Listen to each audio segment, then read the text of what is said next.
창세기 36장입니다. 27장에서 35장까지는 언약의 후손인 야곱의 파란만장한 인생이 소개되었고 그의 아버지 이삭의 죽음과 더불어 마무리되었습니다. 그런데 이삭이 죽은 다음에는 야곱 대신 에서의 족보가 소개되고 있습니다. 그 이유는 에돔 족속이 이스라엘과 밀접한 관계가 있고 에서의 후손도 하나님의 예언대로 큰 민족을 이루게 되었다는 사실을 보여주기 위함인 것 같습니다. 이스라엘이 나그네로 돌아다니고 있을 때 에돔 자손은 이미 가능한 국가 조직을 가지고 있었지만 약속의 땅에 대한 축복은 야곱의 자손들이 궁극적으로 차지하게 될 것입니다.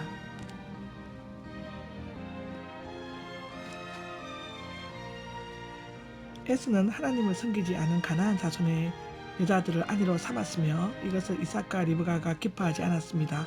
물론 축첩은 그 당시의 사회적 간섭이긴 했지만 진리인 것처럼 정당화될 수는 없습니다. 한 남자와 한 여자가 결혼하는 것은 창조의 원리입니다. 2장 24절에 나와 있고요. 고린도전서 7장 1절에서 16절에도 기록되어져 있습니다. 축첩은 분명히 범죄 행위입니다. 새 아내의 이름과 혈통의 앞에 기록을 보면 조금 차이가 있는데요. 아마도 이름이 두 개를 가지고 있었나 봅니다. 에스와 에돔, 야곱과 이스라엘처럼 이름이 두 개였나 봅니다. 결혼 때 새로운 이름을 가졌기 때문에 아마 그랬을 것입니다. 아다의 뜻은 장식 아름다운 라멕의 아내 이름과 같습니다. 4장 19절에 나와 있죠. 엘리바스는 하나님의 힘, 욥의 친구 이름과 같죠. 욥기 2장 11절에 나와 있습니다. 바스밧, 향기로우는 루벨, 하나님의 친구 모세의 장의 이름과 같죠. 출애굽기 2장 18절에 나와 있습니다. 그리고 오홀리 바마의 뜻은 높은 곳의 장막인데 여우스는 수집자, 로보아, 알람 하나님이 숨기는 자와 같고 고라는 대머리, 반역을 깨하던 자와 이름이 같습니다. 민수기 16장 1장 3절에 기록되어 있습니다. 에스는 새 아내에게서 5명의 아들을 얻었습니다. 에스는 모든 식구들과 가족들을 이끌고 다른 땅으로 갔다 하고 기록되어 있는데요. 이미 에스는 세이산에서 생활했습니다. 32장 3절에 나와 있죠. 야곱의 식구와 가축들이 오자 땅이 좁아 롯이 떠난 것처럼 다른 곳 즉 셀로 떠나갔습니다. 이와 같이 약속의 땅 가나안이 큰 다툼 없이 야곱의 후손에게 주어진 것은 전적으로 하나님의 섭리였습니다. 에서 곧 에돔은 세일의 산악지방에 들여잡고 살았습니다. 에돔은 에스가 태어날 때 피부색이 붉은 것에서 유래되었으며 곧 나라 이름이 되었습니다. 민수기 20장 14절, 신명기 23장 7절에 기록되어져 있습니다. 참 오묘한 것은요, 이 모든 것들이 성경에 기록되어져 있다는 게 참 너무나 신기합니다. 에서의 후손은 잔혹하고 호전적이어서 약탈과 전쟁으로 생계를 이어갈 것이며 그의 거주지는 참 척박하고 황량한 땅이 될 것이라는 예언대로 이루어졌습니다. 27장 39절에 예언대로 이루어졌습니다. 후에 잔악한 폭군 헤롯이 에돔 자손인 것을 결코 우연이 아닌 것이죠.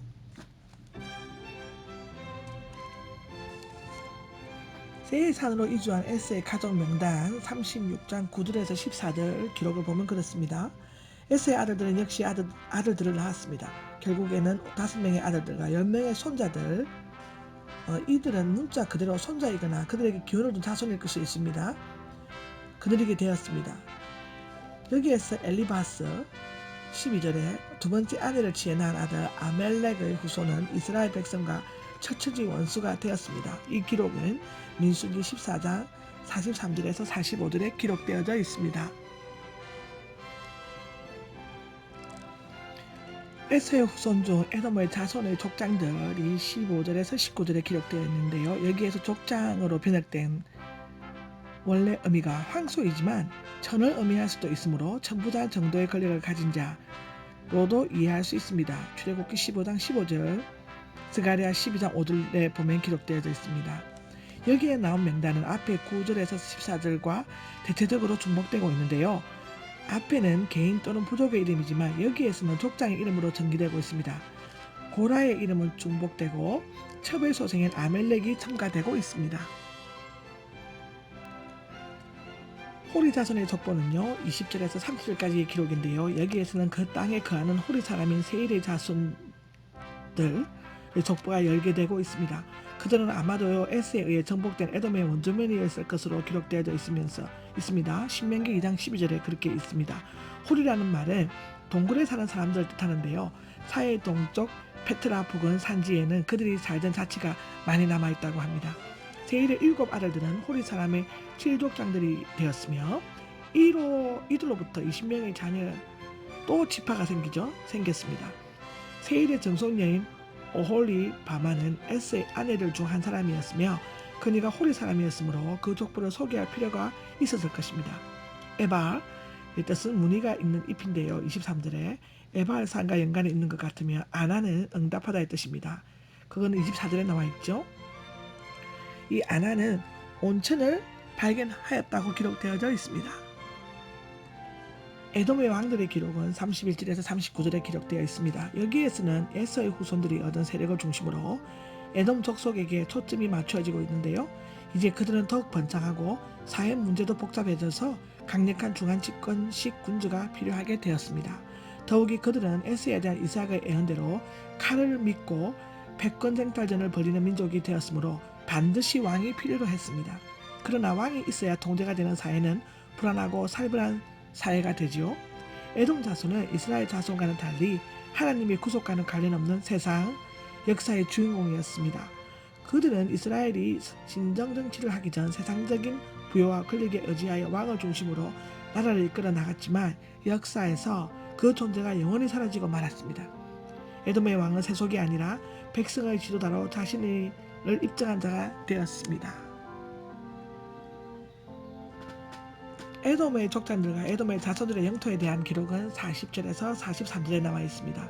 여기에 나타나는 족장의 이름들은 이미 언급된 이름들이며 거의 절반 이상이 같습니다. 이 족장의 이름들과 똑같은 지명으로 사용되어 있는데 대부분 사해 남쪽과 남동쪽 지역을 가리키고 있는 것 같습니다. 41절의 엘라는 엘라스의 촉소형인 것 같으며 족장이라는 이름은 앞에 15절, 17절, 18절에 언급된 것 같이 전부 다 정도의 권력을 가진 지도자였을 것입니다. 사실상 에스는 크고 강한 군주였으며 11명의 족장들을 거느린 에돔 족속의 조상이었습니다. 에서의 후손들은 구속사에서 제외된 사람들이었지만 가인의 후예들이 세속 문명의 조상이 되었던 것처럼 이 세상에서는 번영하고 풍요를 누렸습니다. 그러나 그들의 족보에서는 그들의 자손들의 행한 업적이나 공로에 대한 기록이 전혀 없을 뿐만 아니라 신앙적인 흔적도 찾아볼 수가 없습니다. 그러나 야곱의 후손들은 이 세상에서는 나그네처럼 떠돌고 늘 강대국에게 시달림을 받는 약소국민으로 살았지만 인류 정신 문화에 절대적인 영향을 미쳤으며 그들에게서 전 인류를 구원할 메시아 그리스도가 탄생하게 됩니다. 아멘. 이제 36장에 나오는 히브리어를 공부하겠습니다. 1절에 나오죠. 족보는 톨레다, 원뜻은 나타, 가문의 내역의 가정의 역사를 말하는 곳 있습니다. 톨레다라고 있고요. 6절에 나오는 다른 곳은 에레스 미페네, 이 뜻은 마주보는 대면하는 땅이라는 뜻입니다. 야곱에게 완전히 분리되어 나갔음과 야곱가에서 두 후손의 끊임없는 적대감이 암시되어 있습니다. 7절에 나오는 용나팔은 읽기를 나사라고 있습니다. 감당하다, 맞다의 뜻으로 두 집안을 수용하다는 말로 보여집니다. 8절에 나오는 세일사는 하르세이르라고 있습니다. 하르세이르, 사해 남동쪽에서 아라비아 반도 쪽으로 뻗은 거친 산악지대, 에돔 족속의 본거지가 되죠. 그리고 12절에 나오는 딤나는 디므나, 억제 속바, 에돔 토장민 호리족의 족장인 오단의 누이 에스의 아들 엘리바스의 첩입니다. 아말렉을 낳았습니다. 딤나는 에돔족과 호리족의 밀접한 관계를 보여주는 인물입니다.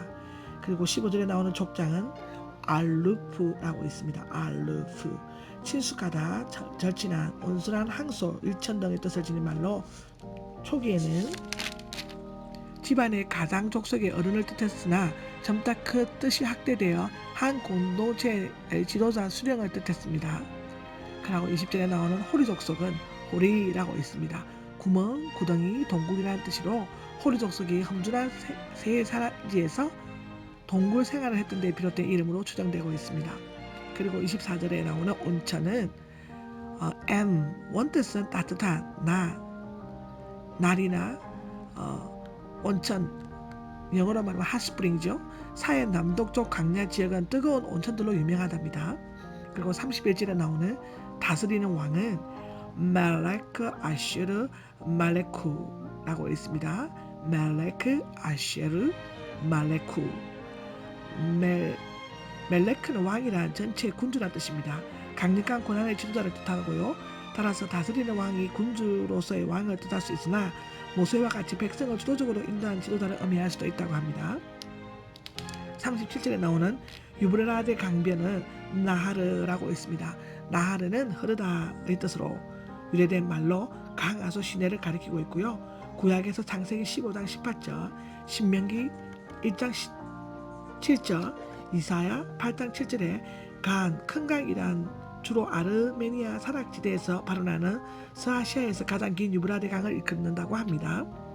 그리고 43절에 나오는 거처는 모사브, 원뜻은 자리 잡다, 살다, 취하다의 뜻인데요. 노력하여 얻은 후 삶의 터전으로 삼은 곳으로 가리켜집니다. 모사르라고 한답니다.